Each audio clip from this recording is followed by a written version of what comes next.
अस्सलामुअलैकुम प्यारे बच्चों, ब्रिज कोर्स के 29वें दिन आपका इस्तकबाल है।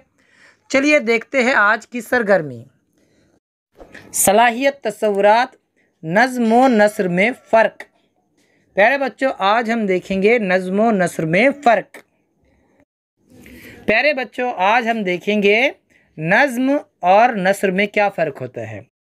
प्यारे बच्चों, नज़्म तो आप जानते हैं, नज़्मों को आप बड़े शौक़ से गाते हैं, गुनगुनाते हैं, तरन्नुम में पढ़ते हैं, वो तो आपकी समझ में आ जाती है नज़्म।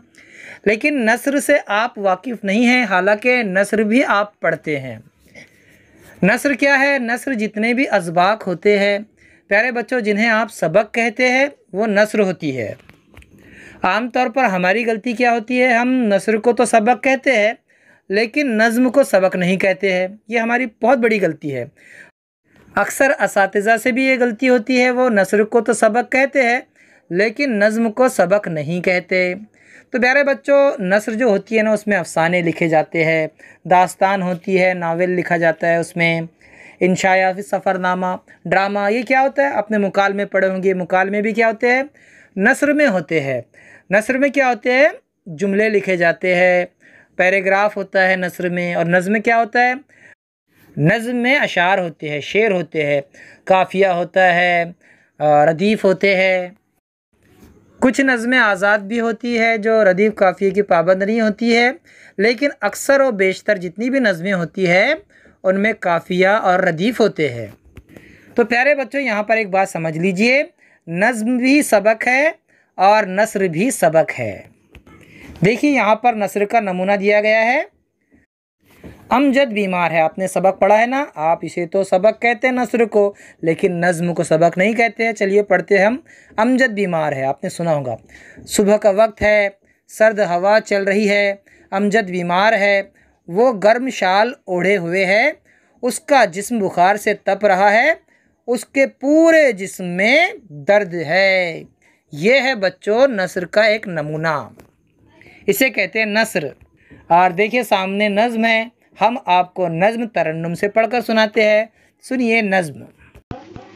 ऐ वतन जान से प्यारे वतन, कर दे तुझ पर फिदा अपना तन और मन। ऐ वतन गंगा जमुना तेरी जैसे दो बेटियां, जिनके दम से हरी होती हैं खेतियां। गंगा जमुना तेरी जैसे दो बेटियां, जिनके दम से हरी होती हैं खेतियां। सोना उगले ज़मीन लहलहाए चमन, ऐ वतन जान से प्यारे वतन, ऐ वतन।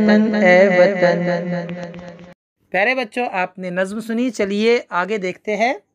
आओ अहलियत पैदा करे, सरपरस्त असातिज़ा की रहनुमाई में तलबा ये सरगर्मी अज़ खुद करते हैं। पहले एक लड़का लड़की इस नज़्म को पढ़ेंगे, उसके बाद इज्तिमाई बुलंदखानी होगी। प्यारे बच्चों, इस नज़्म को भी हम आपको तरन्नुम से सुनाते हैं। आप उस तरन्नुम को याद कीजिए और फिर इससे क्लासरूम में, घर पर आपके दोस्तों को सुनाइए, ठीक है ना। सुनिए नज़्म। ये हिंदुस्तान है हमारा वतन, मोहब्बत की आँखों का तारा वतन। ये हिंदुस्तान है हमारा वतन, मोहब्बत की आँखों का तारा वतन।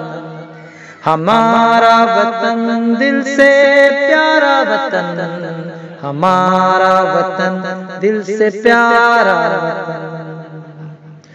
वो फल फूल पौधे वो फुलवारियां, हमारा वतन दिल से प्यारा वतन। हवा में दरख्तों का वो झूमना, वो पत्तों का फूलों का मुँह चूमना, वो पत्तों का फूलों का मुँह चूमना। हमारा वतन दिल से प्यारा वतन, हमारा वतन दिल से प्यारा वतन। प्यारे बच्चों, आपने नज़्म सुनी, चलिए देखिए आगे। आओ मश्क करे मुनासिब जोड़ियाँ लगाओ। ऊपर जो नज़में पढ़ी गई है बच्चों, उन्हीं की यहाँ पर जोड़ियाँ दी गई है। एक अलिफ का कॉलम है और दूसरा बे का कॉलम है। देखिए, सोना उगले, सावन में, गंगा की, जमुना मशहूर, इनके आगे जो लफ्ज़ है आपको उनसे जोड़ना है बे के कॉलम से। आगे देखिए, आओ तख़य्युलाती बने। अपने सरपरस्त या असातिज़ा की रहनुमाई में अपने स्कूल से करीब के रेडियो स्टेशन जाकर इज्तिमाई हुब्बुल वतनी गीत गाओ। ठीक है मेरे बच्चों, हम फिर मिलेंगे अगले वीडियो के साथ। तब तक के लिए अल्लाह हाफिज़, अस्सलाम वालेकुम।